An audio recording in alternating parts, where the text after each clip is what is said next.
On this episode of St. Louis in Tune, we're going to be returning to civility, as we always do. We have John Guenther, author and architect, in studio to talk about his latest book on the Gateway Arch. And there are celebrations and birthdays of sorts in the St. Louis metropolitan area. Don't forget our word for the day, and you got to stick around for the humor right now on St. Louis in Tune.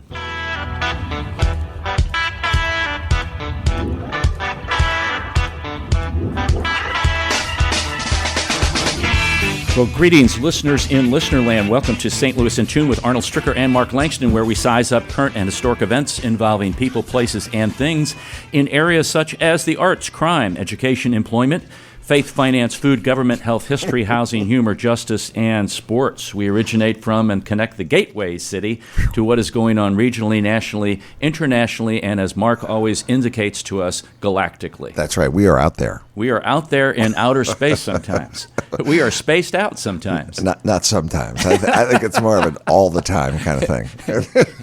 and we're not taking any of the CBD or any of that other kind of stuff to be spaced. No, we haven't tried that yet. It's just naturally. And we're baby boomers. So what's that all about? Well, well, speaking of babies, in our return to civility, okay, when babysitting, leave the house looking better than when you got there. You'll definitely get rehired, and you'll feel good knowing you gave those tired parents an extra hour of sleep. Wow. Now, for all those babysitters out there, that's really a good deal. I think so, too. You know, that might up your hourly pay. Yeah. Your tip? You might get a bigger absolutely. Tip. Putting those dishes away, getting them out of the sink, whatever it takes, tidying up that living room, right, putting those toys back in the box. Right. Don't just eat all their food. Right. Just, and mess up everything. That's a good idea. Yeah. I like that. So and do it not being asked to do it. Just do it. Oh, my. Because you're a swell person. Oh, my. Nothing like a swell person. Nothing like people doing things and not being told to do them. No. It sounds familiar. Something my parents used to tell me. It does still happen, though. I know. We should talk. It still does happen, though, doesn't it? It does. It does. And bless those people that do it. Well, that are kind. It's kindness. It is kindness. Simple word. Considerate, too. Uh-huh. Yeah. Thoughtful. We could go on with those. These are all good. I love all these. Are these adjectives? Yes, they are. Yes. You're the academic guy here. Yeah. All right, yeah. Some might be a little adverbial. Adverbial. I knew we were going to go down that road. That's above my not education. A grammatician. Okay. Linguistics. Yeah. That never worked out for me.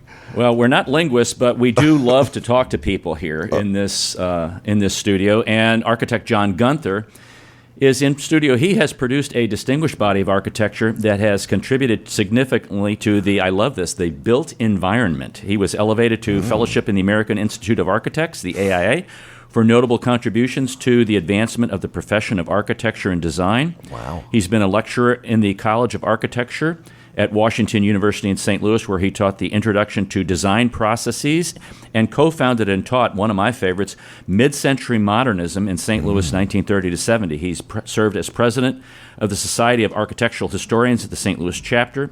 He's written for the Missouri Architectural Treasures, published by Missouri Life, 25 must-see buildings in Missouri for USA Today, and the intro to the Lost St. Louis Riverfront, 1930 to 43, which documents the historic riverfront architecture removed in anticipation of the Gateway Arch National Park, which is why he's here to talk about his book, The Gateway Arch, and an illustrated timeline. John, welcome to St. Louis in Tune. Thank you very much. It's great to be here. As I looked at this book, there are lots of books on the Arch that are out there. And folks in St. Louis, or even folks who are coming into St. Louis, I'm telling you, this book, especially if you're from out of town, this is a great book to get to understand the history of St. Louis and why the Arch came about. And the reason I say that, because all these thick books, they kind of delve into a lot of rich things and really good things. But what he does, this is an illustrated timeline. He gives snapshots of historical events that took place from the founding, prior to the founding of St. Louis, all the way up to the current time, with some very well documented resources that are really not used very much, and you have some great stuff in here. So I'm going to shut up and let you talk because nobody wants to hear me talk. You're on because they want to hear you talk. And so the impetus behind this book, because there's probably hundreds of books on the Arch, so why this one, John? Yeah. Well, thank you very much. This is a book that began with an idea actually from Reedy Press, from Josh Stevens, who suggested this format, and I really am grateful for him to do that. But it also grows out of a lifetime of admiration for the Gateway Arch, and as an architect, just studying its beauty and proportions and construction technology and design overall. And then in teaching at Washington University in the mid-century modern class, where we would take our students out of the classroom and to the iconic sites in St. Louis in person to see and experience the architecture firsthand. And the Gateway Arch was our first class. We would leave Washington University and meet here at the Gateway Arch and study it in person. And I must also say thank you and a shout out to Bob Moore, the historian at the park. He would give us great insights into the design and construction and the history of the site. And so out of this love of the Gateway Arch and all that went into it, this book grew. And it is a book that is concisely written, and it's 90 historical events that led to the Gateway Arch beginning in 1699. Wow. And so we go back to the Louisiana Territory and then on to the Louisiana Purchase. And when you think of the Jefferson National Expansion Memorial, you think of the expansion through the Louisiana Purchase by Thomas Jefferson. Right. And so it is taking you back to the sources of this memorial. And so you have a better understanding, a deeper understanding. When you arrive at the arch and you look at it, you can take it in, you understand it intuitively, but when you appreciate all that went into it, all the history, it really makes it a much richer experience. And after I completed the book, I was like, you're exactly right. My appreciation for the arch, and having been born and raised here in St. Louis, is like, well, I need to get down there again. And honestly, I have to say, regrettably, I've not been to the new museum since it's opened, and don't live very far away from it. Live a mile away from it. Wow. So Have you ever been up the arch? I have been a couple times, but it's been a long time ago. Yeah. I understand it takes longer to go up than come down. Makes sense. Gravity. Just make sure the brakes are working. I know. Sorry. I think some of the things that surprised me in here, which, by the way, for those middle school and high school teachers, great primary resources in this. You need to use this in a classroom kind of setting.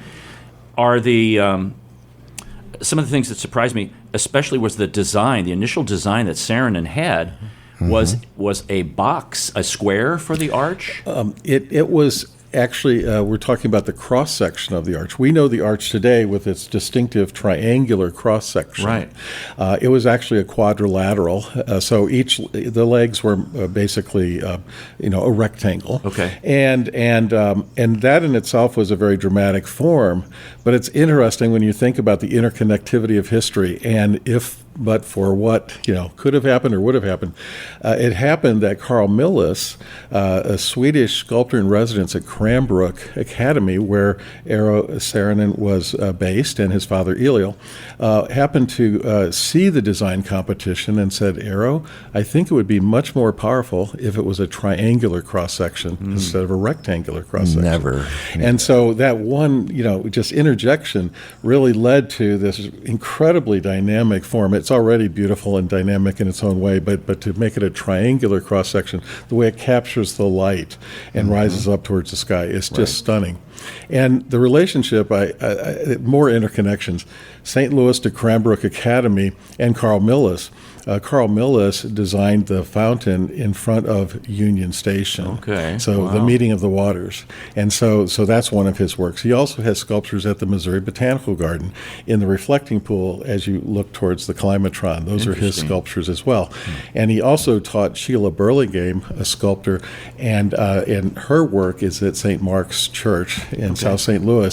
St. Mark is sculpted and placed in the wall to the left of the door as you walk in. So many connections between St. Louis and Cranbrook Academy of Design. Now, Cranbrook, was that Saarinen's father's, his architectural institute that he had near Chicago? Yes, near Detroit.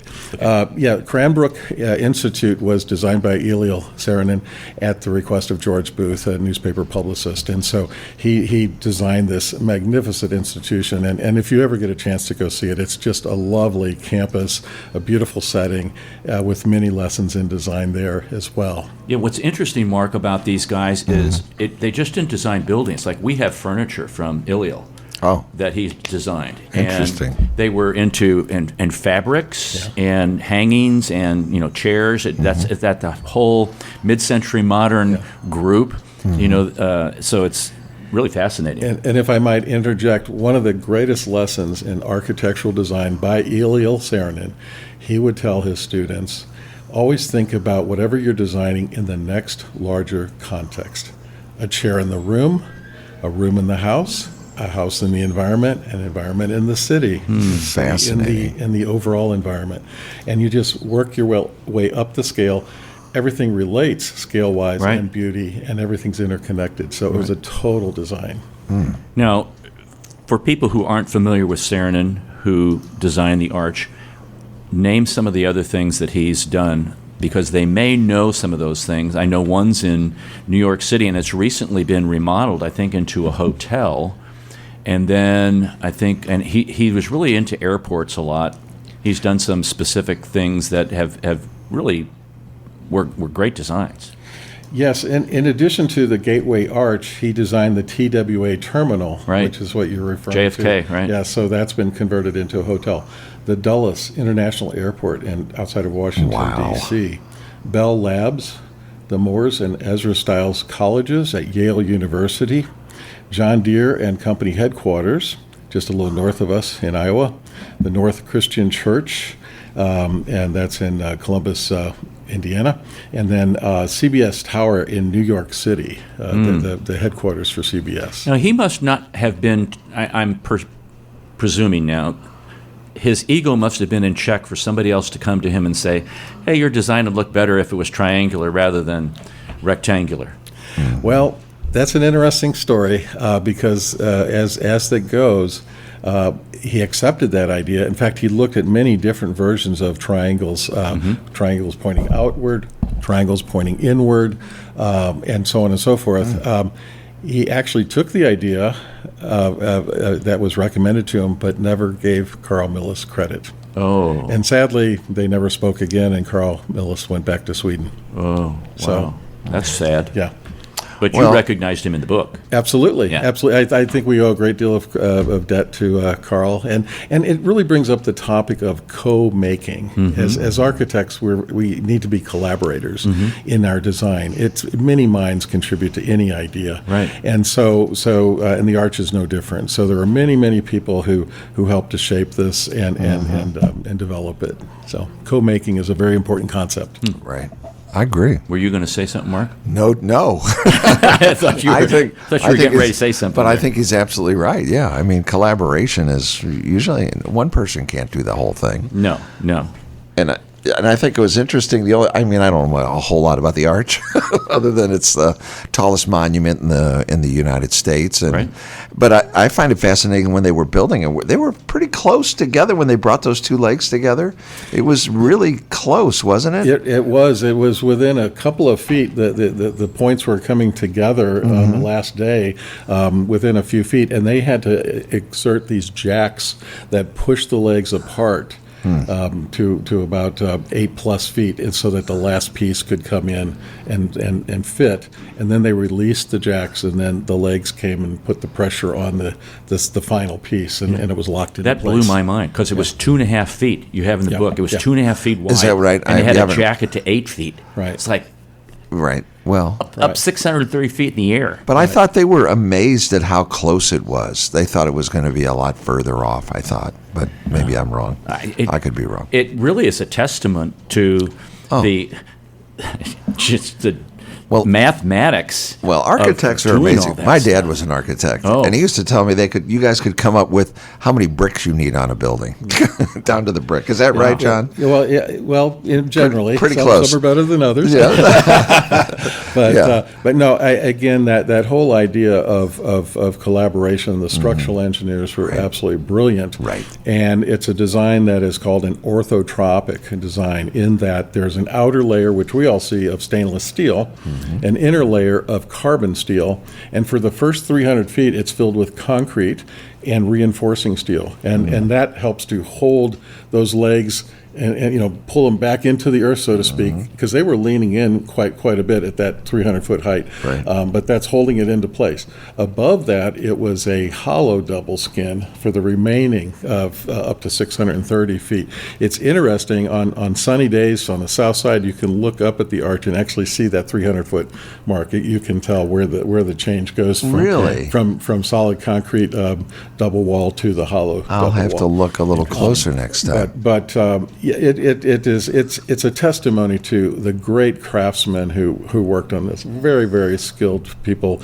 McDonald Construction Company, the crane operators. I'm in awe of those folks. Yeah. In how they would hoist up those pieces and delicately place them, and then they would be welded in place. And every night they would survey, and they would have to triangulate this with survey equipment from the ground. They would put Christmas tree lights on the corner of the what they called cans. The triangles they called them cans. And they would measure points in space and then take it back down to a benchmark on the ground, do the calculations to figure out that these 2 points were indeed going to meet at 630 feet in height, beginning 630 feet apart. Amazing. It's truly remarkable. The reason they did it at night is because this is a steel structure. It heats up, it expands. So they had to wait for the nighttime for it to cool off a little so that it would be a true measurement. Wow. You're listening to St. Louis in Tune with Arnold Stricker and Mark Langston. We're talking to John Guenther. He's an architect here in the St. Louis area, and he's also an author, and he wrote the book, The Gateway Arch, An Illustrated Timeline, which is available from many bookstores and Reedy Press, and you're going to be doing some signings, and we'll talk about that in a little bit, John. But there's I guess one thing that I totally ignored growing up, I knew about the Jefferson National Expansion Memorial, the whole, but this was really one person's idea to really acknowledge Thomas Jefferson and his efforts to get the land that we live in right now and the Louisiana Purchase. I really kind of went over my head like that. I wasn't really like, well, I just thought it was to commemorate, the Purchase, But it was more, I think, as you kind of stated, more leaning towards Jefferson and his efforts to do this. Right, and all those that followed as the country grew, and it really, talks about the importance of St. Louis, its central location, not only physically but in our nation's history. But the person you're referring to, Luther Eli Smith, a civic leader and attorney, and he had this idea in late 1933 when he's returning by train, and he's passing by the riverfront and looking at it, and in his opinion, it was sort of on the decline, and decaying, and what if the city could have a national monument to Thomas Jefferson and those who traveled westward? And there's a couple questions I have here that, this famous historical land that had, 37 acres of buildings removed or 37 something? blocks, 37 yes. blocks, Right, okay. yes. And then down there, even at the north leg of the arch, there was a significant event that took place on that ground where the north leg is. Would you kind of describe what that is? Yeah, and actually two significant events at and near the north leg of the arch. And that's the beauty of trying to connect the dots of history across time. The first, if you go back to 1854 and Dred and Harriet Scott when they were suing for their freedom. And they had two trials previously, and they were held in the old courthouse. But the third trial was a federal trial, and at that time, the government was renting space on First Street in the Papin building, and that, if it were standing today, would be just at the north leg of the arch. And that was the trial, and Roswell Field, the attorney, defended them, and that trial then made its way to the U.S. Supreme Court. And the infamous decision by Roger Taney in denying their freedom and the case, which ultimately precipitated stressors that led to the Civil War. Right. So quite an important event in our nation's history occurring near the north leg of the arch. The other interesting thing, that's 1854, if you fast forward 110 years, Percy Green, civil rights activist, and Richard Daley, they both climbed the north leg of the arch in 1964 to protest the lack of employment of African Americans, and they wanted to see a 10% employment of African Americans on the job site. So they climbed the north leg of the arch, effectively stopped construction. It was a peaceful protest, and later on, the United States government then enforced the Equal Employment Opportunity Act, so nationally. Right. So that, again, a very important national act that occurred on the north leg of the arch. So. Now, you mentioned also those 37 blocks. Yeah. There was great historical architecture that was just kind of thrown away. And Yes. What are some of those things that we would be seeing if they still existed down there? Well, it's a great question. In fact, it's beautifully covered. Tom Grady wrote a book on the Lost Riverfront, and I had the privilege of writing the introduction to that, and it documents the Historic American Building Survey, HABS. They documented every single building, and those are in the book, and you would see an amazing range of architecture. I referred to it as form follows lot. Okay, so every square foot of an individual's lot was a building on those streets, and they maximized it because many of them were warehouses. So you needed to maximize the length and width and height, if you could, of that block. And because they had party walls, you really only had the street side and the alley side for openings for light and ventilation, and to bring goods in and to take goods out. Therefore, there was an evolution of design that began to create this framework, a steel skeleton, actually cast iron skeletons, if you will, structural frames with the columns and the beams. And they are referred to, we think of them as the predecessors to the Chicago School of high rises that we know today. And looking at some of, they pushed the spans and they pushed the heights, and more light came in, more ventilation, and so on, and you could see the goods as you walk by. And in studying each one of these buildings for the preparation for the introduction of the book, I was amazed at some of the architectural styles. I actually came across a building that was almost a miniature Wainwright building before the Wainwright building, with a base, a middle, and a top, with a column structure, and then a wonderful cap to it.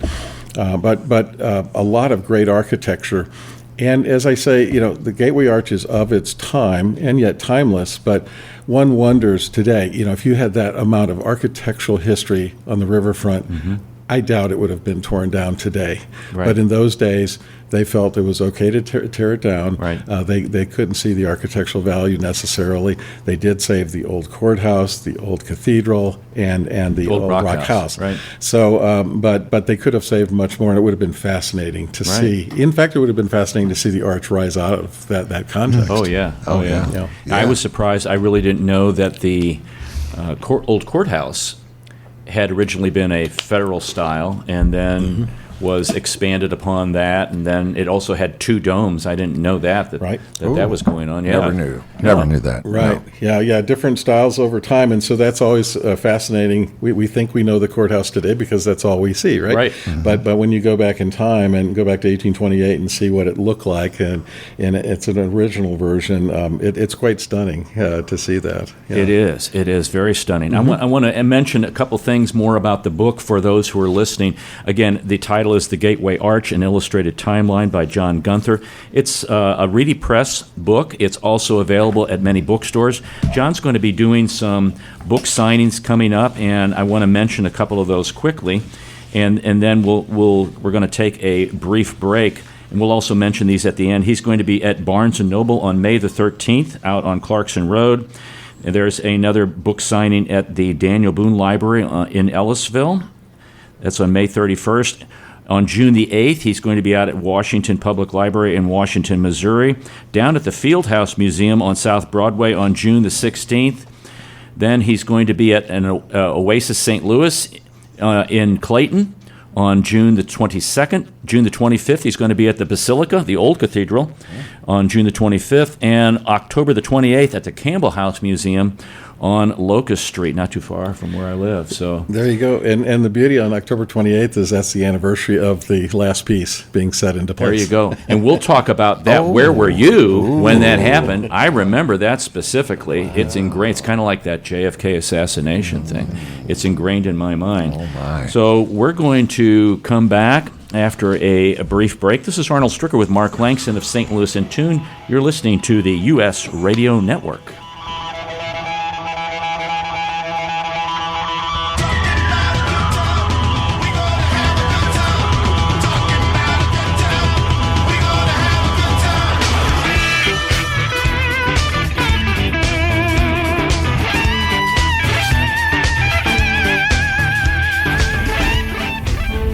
This is Arnold Stricker of St. Louis in Tune on behalf of the Dred Scott Heritage Foundation. In 1857, the Dred Scott decision was a major legal event and catalyst that contributed to the Civil War. The decision declared that Dred Scott could not be free because he was not a citizen. The 14th Amendment, also called the Dred Scott Amendment, granted citizenship to all born or naturalized here in our country and was intended to overturn the U.S. Supreme Court decision on July 9, 1868. The Dred Scott Heritage Foundation is requesting a commemorative stamp to be issued from the U.S. Postal Service to recognize and remember the heritage of this amendment by issuing a stamp with the likeness of the man Dred Scott.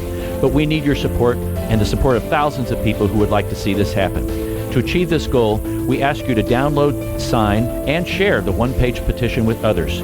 To find the petition, please go to dredscottlives.org and click on the Dred Scott Petition Drive on the right side of the page.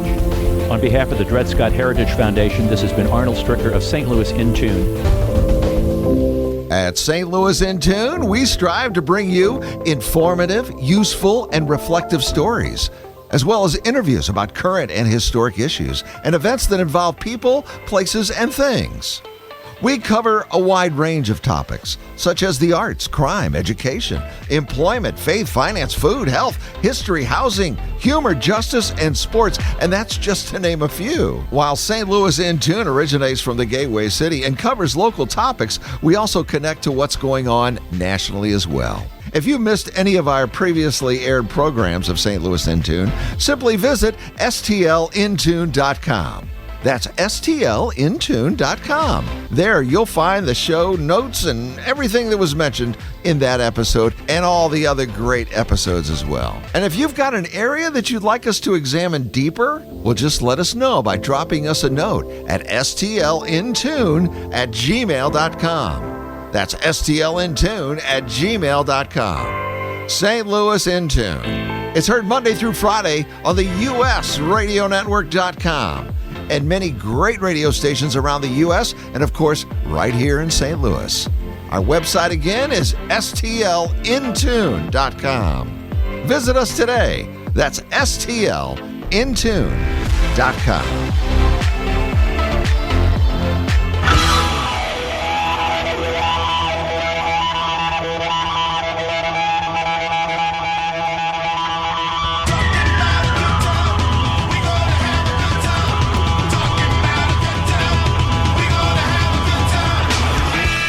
Welcome back to St. Louis in Tune with Arnold Stricker and Mark Langston. We are talking about the St. Louis Gateway Arch with John Guenther, who is our guest. He's the author of The Gateway Arch, an illustrated timeline. Great book, folks. You need to get it from Reedy Press. It is a timeline which gives snapshots of historical individuals and things that happened along the way to end up where the monument, we see it every single day when we get up. Wow. And say, well, there's the arch. You know, everybody says, there's the arch. John, are they amazed that it's still standing Did I hear that somewhere? Well, people always wonder, given its height and width and slenderness, they are amazed at that structural capability. And yes, it is standing. And yes, Eero Saarinen said it was built for the ages. So good. So it's not going anywhere. Okay. It took 23 hours to pour the concrete for the foundations. Just to pour the concrete, like 23 hours. I was like, what? One leg. And one leg, yeah. Where do you get all that concrete? How many bags of concrete would you haul in your pickup to do that? That's a lot of driving back and forth to Home Depot. Yeah. Come on. Why do we take these exit ramps? So the date of the time of the last piece of the arch, if you would just tell that, then I'm going to ask a question. Okay. Yeah, the last piece was set into place October 28th, 1965, and that was at 11:04 a.m. Do you know where you were? I was in Mrs. Medcalf's class in 4th grade at Jackson Park Elementary School in University City, and we were watching on TV. Yeah, I was at Our Lady of Lourdes. We were doing the same thing.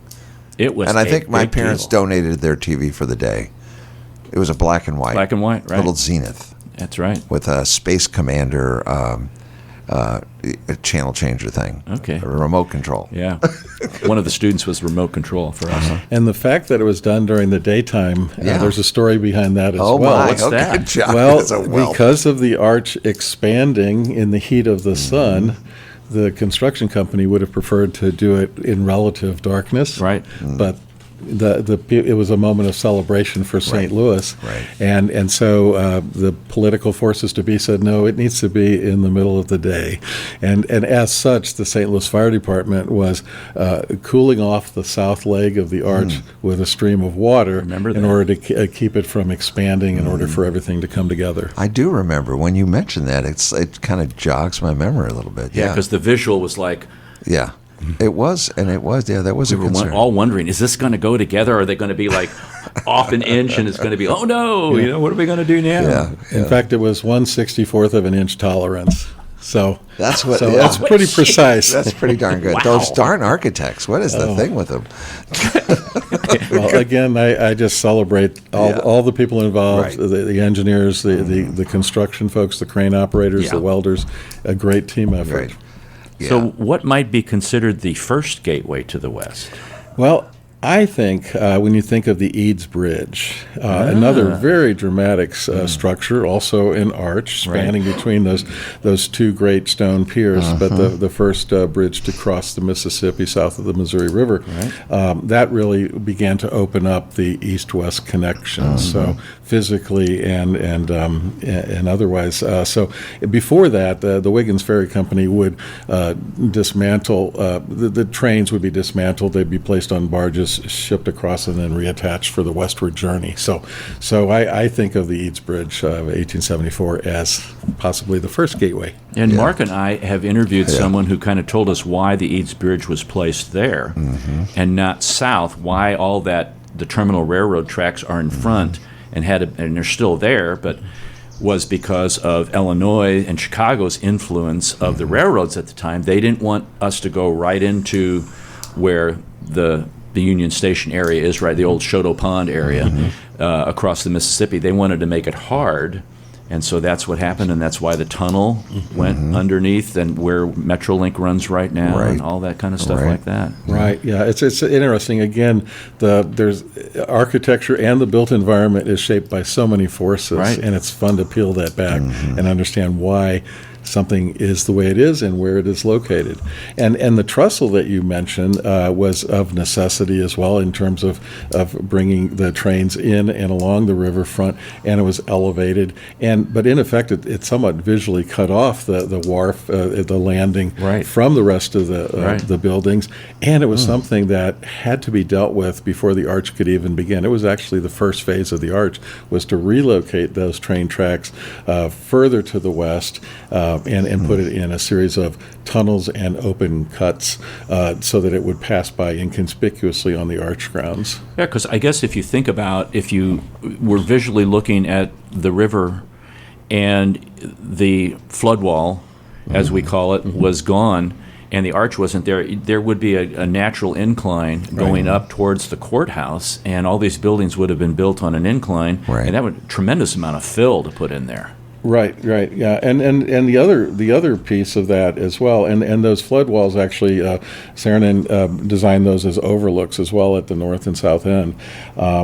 But actually, at one point, his original design idea was that the arch would be much closer to the river, almost on the landing. Ooh, wow. But again, the train tracks had something to do with that to move it further back, and not to mention our flood conditions from time to time. So. Yeah, I know. John mentioned the Eads Bridge. It's like, we need to build a bridge across the Mississippi. How many bridges have you built? Well, I've never built one before. And James Eads was just a brilliant engineer. Truly. A brilliant engineer. As you know, I really enjoyed what you said about the co-making of things and the power of an idea and getting an idea from somebody's brain or their drawing into reality.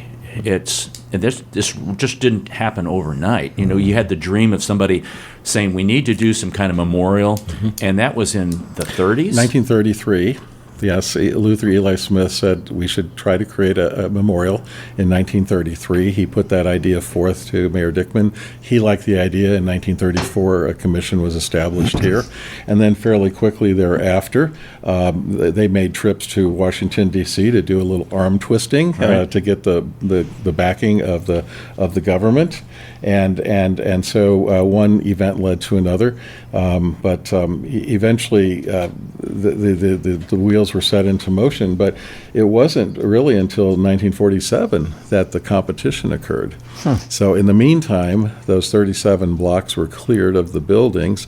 And I think back, it's one thing to clear that site knowing you're going to get a gateway arch design. It's another to clear the site not knowing what you were going to have in the way of a national competition result. And so, again, co-making and part of the process, having a really great jury to review the architectural submissions was very key to the success as well. So they picked out some outstanding architects, nationally known, to review the submissions.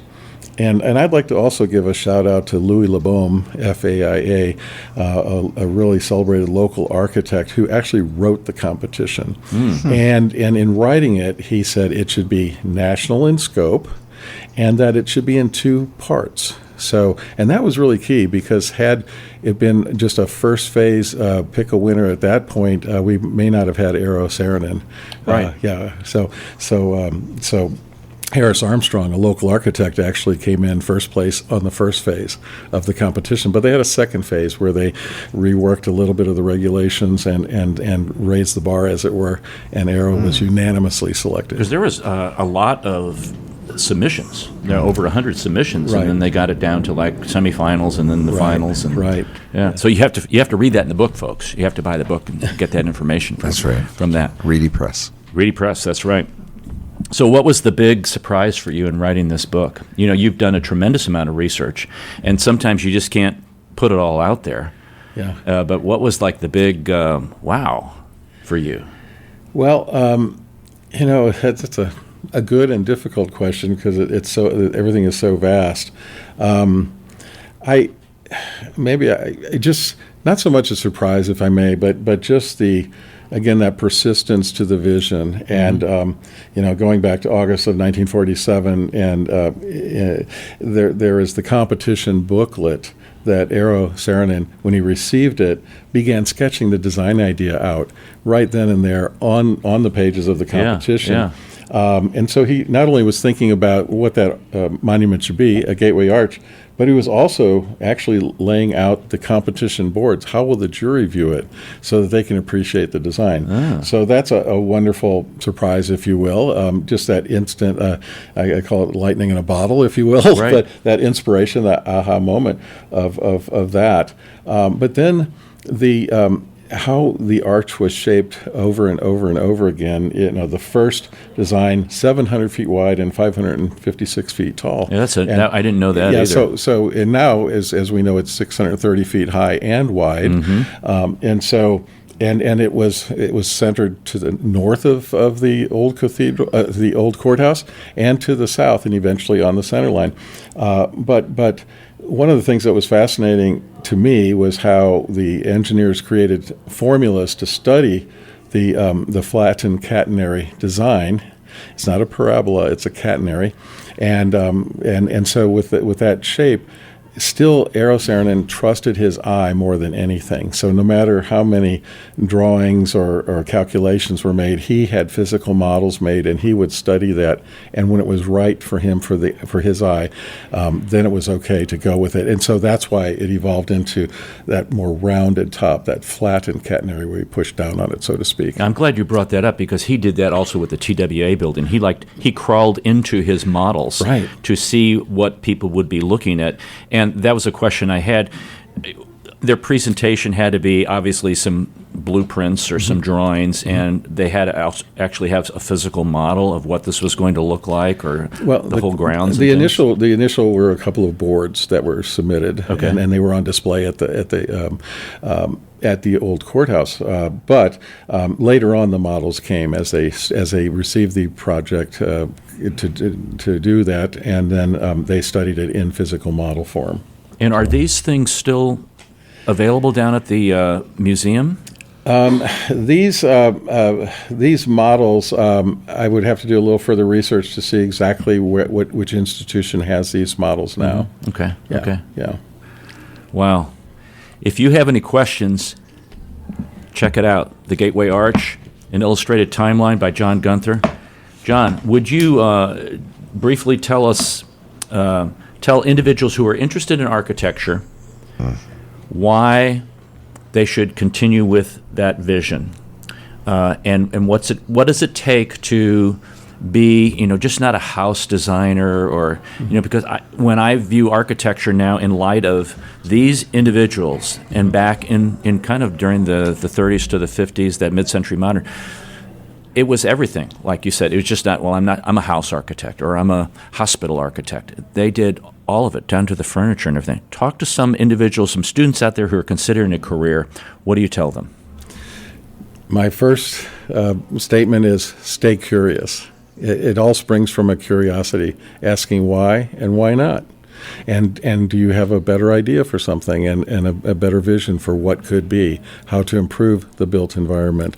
And so I think that's key with the idea of staying curious and always lifelong learning. And really, that's where this book grows from as well, staying curious and lifelong learning, continuing to learn more and more about our area, our history, the architecture that we are gifted with here in St. Louis by those who came before. So I would just say stay curious there, and then go experience the architecture that you admire firsthand, and ask yourself, why do you like it? What do you notice? How does the sunlight play upon the surfaces of the building? And what is it like to walk through the space and envelop you? Nothing like going to a Frank Lloyd Wright house, and we have a couple of them here in St. Louis, to get that feeling of movement through the building and how the space constricts and then explodes, if you will, opens up with vaulted ceilings and views out to nature and so on. And then how does the building relate to the natural environment or built environment? If you're building on a site that's not been built on before, how do you work with Mother Nature, preserve the trees, the topography, the watershed, et cetera, so that you are doing the most with the least and using the least materials possible in this day and age? And then, and how can you work with the sunlight? Can you orient your new building to the south to bring in natural light and sunlight to help heat the building in the winter and then shade it in the summertime? If you're building in an already existing building, we call that adaptive reuse, and there's great potential for that. And I think young students are quite fascinated to look at an existing building and say, this is the way it works today, but what could I do to make it better, and how could we reuse it in another fashion? I had the privilege of designing Albaresi's headquarters at Page and 170 with the wind turbine. Okay, that was a 1950s metal manufacturing plant. Right. And it was 300 feet across and 500 feet long, and it became Albaresi Construction corporate headquarters. The South Bay has the office campus area. The north 2 bays has parking under roof, and the middle, we opened it up to create a courtyard for natural light and ventilation.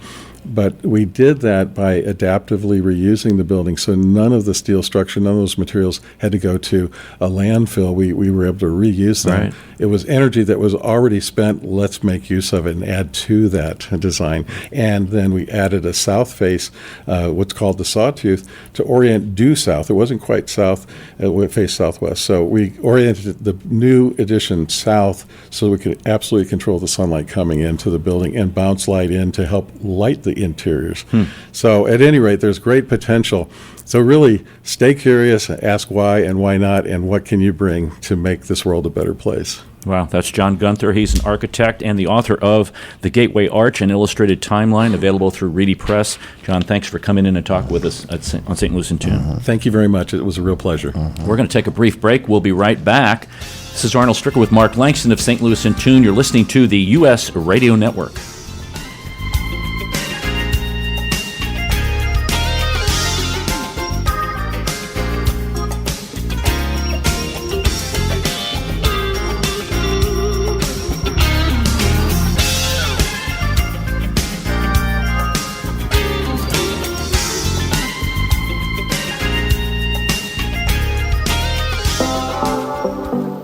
You know, each time that we plan a show for St. Louis in Tune, we strive to bring you informative, useful, and reflective stories, as well as interviews about current and historic issues and events that involve people, places, and things. And while St. Louis in Tune originates from the Gateway City and covers local topics, we also connect what's going on nationally as well. Our topics cover a wide range of arts, crime, education, employment, faith, finance, food, health, history, housing, humor, justice, sports, and that's just to name a few. We know there's many radio stations, programs, even podcasts that you could be listening to, and we're glad that you've chosen to listen to St. Louis in Tune. If you've missed any of our previously aired programs of St. Louis in Tune, simply visit stlintune.com. That's stlintune.com. There, you'll find every show from our first to our most current. Use the search engine to look for a show that might interest you from one of the many topics that we've covered. And drop us a line and tell us how we're doing. You can do that at stlintune@gmail.com. That's stlintune@gmail.com. St. Louis in Tune, heard Monday through Friday on the usradionetwork.com and many great radio stations around the U.S. and, of course, right here in St. Louis. And don't forget, check out our website, stlintune.com. That's stlintune.com.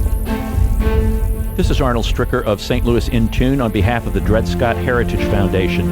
In 1857, the Dred Scott decision was a major legal event and catalyst that contributed to the Civil War. The decision declared that Dred Scott could not be free because he was not a citizen.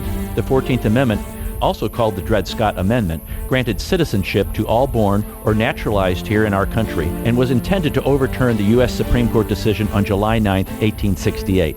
The Dred Scott Heritage Foundation is requesting a commemorative stamp to be issued from the U.S. Postal Service to recognize and remember the heritage of this amendment by issuing a stamp with the likeness of the man Dred Scott. But we need your support and the support of thousands of people who would like to see this happen. To achieve this goal, we ask you to download, sign, and share the one-page petition with others.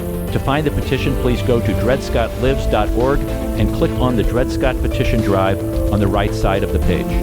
On behalf of the Dred Scott Heritage Foundation, this has been Arnold Stricker of St. Louis in Tune. Yeah. I think you would play this all the time. I would. I like that funky stuff. Welcome back to St. Louis in Tune, where we play funky kind of stuff. Ooh, pardon me? Turn the wrong thing down.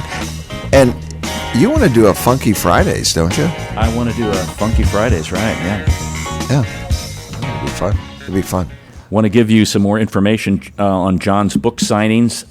Again, they're going to be May the 13th at Barnes & Noble on Clarkson Road, May the 31st at the Daniel Boone Library in Ellisville, June the 8th at the Washington Public Library in Washington, Missouri, or if you're from South City, Washington, June the 16th at the Fieldhouse Museum down on South Broadway. And you can check these out for the times. And then we have June the 22nd at the Oasis St. Louis in Clayton. Sunday the 25th of June at the St. Louis Basilica, the Old Cathedral Museum. And then October the 28th at the Campbell House Museum. So there you go, folks. John's going to be busy.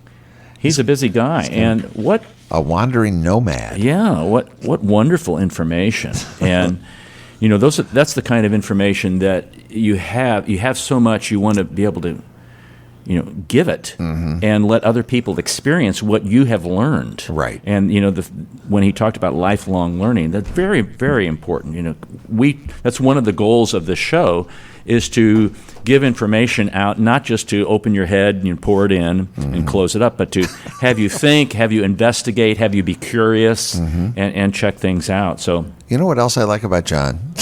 What's that? There's a lot of things, but that he's from WashU, Washington University. Right. They have a great architect. My dad went there to become an architectural engineer, and some engineers dog Washington U.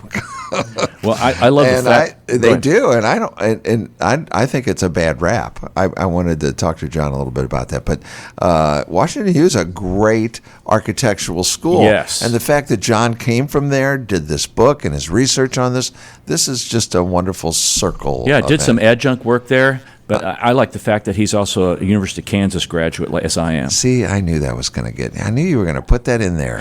I know, and that's where some of that argument came. The KU guys think they're better than the WashU guys. All right? I don't want to get into that. Yes, I should have. Well, there's a shouldn't lot have of gone down that road. No, you're fine. There's a lot of good things happening in St. Louis, and I know I had mentioned at the front end that there are some celebrations and birthdays. And did you know that the Butterfly House is 25 years old this year? I had no idea. And so, folks, if they have a lot of different, and all of these places are going to have some special exhibits, and you know they're putting out the extra, you know, red carpet kind of things. But 8,000 square foot glass conservatory to highlight that relationship between butterflies and insects and pollinators. So check that out. That's the Butterfly House. You can get more information at the Missouri Botanical Garden. The Compton Hill Water Tower. Oh yeah, one of 3 existing water towers, old water towers. That's the one on Grand and 44? Yes. Okay. And then there's one up north. Is that there's open? 2 up north on Grant. Is the Compton open? I thought it was open. It's supposed to be open during the summer on days when the moon is full. I think that's what it is. No, seriously, when the moon's full, so you can see more. I thought he was kidding me. Oh, no. No, you're serious about this. Is that?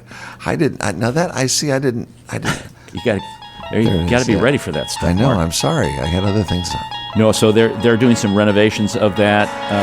And the Compton Hill Water Tower. That museum is right across the street from it that burned. Yes. And I hate seeing that. I'll drive over there and the roof is all burned up. It's still just sitting there, right? And it's been years. Oh. It wasn't like last week. This has been a few years ago now. Well, I could make a comment, but it probably wouldn't be nice. Okay, I know. The mayor's on the phone for you right now. That's okay. Put me on speed dial there. Okay. There's the Twang Fest is celebrating 25 years. The Twang Fest. In St. Louis? The longest running homegrown music festival. It's in St. Louis. 25, yes. And did you know the Steel Guitar Hall of Fame is here in St. Louis? I did not know that. Why in the world is it here in St. Louis and not Nashville? But I wish I could answer the question that I just asked. Somebody beat him to it. But it is the Steel Guitar Hall of, and actually the Hall of Fame for the steel guitar used to be in the basement of the I call it Stouffer's Riverfront Inn. Yeah, the Riverfront Inn. Yeah, the one that's been vacant for 15 years, where trees are growing out of the roof. That's the one. That's the place. Okay. The St. Louis University Museum of Contemporary Religious Art is celebrating its 30th anniversary this year. All right, happy So birthday. that's slu.edu for more information. The Pinup Bowl.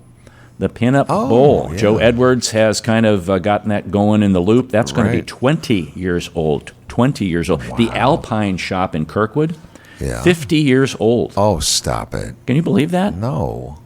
No, That's stop. crazy. Kirkwood, Chesterfield, and Columbia. Making us all feel old here today. Yeah. Let's see what else we got here. Fontbonne University, 100 years old this year. My mom went there. 6 Sisters of St. Joseph came to Carondelet in the year 1836, founded the St. Joe's Academy for Girls 5 years later, and the rest is history. Huh. The McDonald Planetarium. Yeah. Excuse me, the James S. McDonald Planetarium. Oh, yeah. 60 years old. 60 years old. I remember when they built that. Yeah. And there was a joke. I think it was some WashU students put, at Christmas time, they put a ribbon around and Christmas lights. And, what are some kids doing? Everybody loved it. And so now it's a tradition where they put the ribbon around it. Right, right. So that little prank became something that's darn WashU, I'm telling you what. A regular thing going on here. They always... Yeah. You know, kindergarten was developed here in St. Louis. No. Susan Blow. There was actually some kindergarten prior to that, but this was the first public one. 150 years old. Wow. No blowback from that. Okay. Okay. Speaking of humor. Okay. Speaking of humor. No, you don't have any humor. Oh, man, I've got it. Do you? I've got it here. Okay. I've got to get my phone here. All right. Ready to go here. Well, okay. All right. Okay, you tell me when you're ready. Yeah, okay, I think I'm ready. Go ahead. Right. Looking for someone to take to couples therapy and see how long it takes the therapist to notice we don't know each other. Wow. Now, how do you do this? What is the date today? I don't know. It's the 9th. It's May 9th. Okay, so folks, if you're listening in December, just don't worry about it. But what's happening school-wide right now? Finals. Finals. Okay, we're getting ready to the end, right? Mm-hmm. Okay, so Thank goodness. The student goes, hey, can I do something to help my grade? Teacher, it's May. Student, sorry, may I do something to help my grade? Sounds like my mom. Okay, so here's an attorney joke. So if you're an attorney listening, don't worry about it. Attorneys questioning a doctor on the stand. Attorney, doctor, before you performed the autopsy, did you check for a pulse? No. Attorney, did you check for blood pressure? No. Attorney, did you check for breathing? No. So then, is it possible that the patient was alive when you began the autopsy? No. How can you be so sure, doctor? Because his brain was sitting on my desk in a jar. But could the patient have still been alive nevertheless? Yes, it is possible that he could have been alive and practicing law. Oh, my. It's just terrible. That's just terrible. Did you know that the leading cause for injury in old men is them thinking they are still young men? And this is reminders from your child, parents who are engaging their children are engaging in sporting activities. I'm a kid. Yeah. It's just a game. My coach is a volunteer. The umpires are human, and no college scholarships will be handed out today. Thank goodness. Oh, my gosh. Okay. People say love is the best feeling, but I think finding a toilet when you are having diarrhea is better. Oh, yeah. I'm with you on that one. Okay. A fact is information minus emotion. An opinion is information plus experience. Ignorance is an opinion lacking information, and stupidity is an opinion that ignores a fact. You got to follow along on these things. That was okay. Did you hear that Julie Andrews will no longer endorse cheap lipstick? No. It crumbles easily and makes her breath smell. She explained, the super color fragile lipstick gives me halitosis. Oh, golly. We did get it. Give her another. Okay. Oh, yeah. And, if you ever go fishing, some guys have a fishing spot, and some guys are really, the lures, they got a special lure and all that stuff. Right. So these two guys went to this guy's favorite fishing spot, and he says, how do you like my secret fishing spot? The other guy goes, it's really cool. Not even the fish know about it. I know that spot. And then my coworker said to me today, you shouldn't eat red meat. I said, my grandfather lived to be 100 years old. He said, did he eat red meat? I said, no, he minded his own business. Wow. And for the last one today, folks. No, wait a minute, hold it. Where's we need an applause or something? It's okay to fall apart sometimes. Tacos do, and we still love them. Oh, my gosh. Great. Thank you, Arnold. Okay. That's tough. You're tough. You're very tough. It's a tough life. It's a tough room. Well, folks, that's all for this hour. We thank you for listening. Don't forget, when the Martians invade, there's only one race, the human race, and every one of us have different characteristics and is uniquely valuable. St. Louis in Tune is a production of Motif Media Group and the U.S. Radio Network. For St. Louis in Tune, co-host Mark Langston, I'm Arnold Stricker. Remember to walk worthy and let your light shine.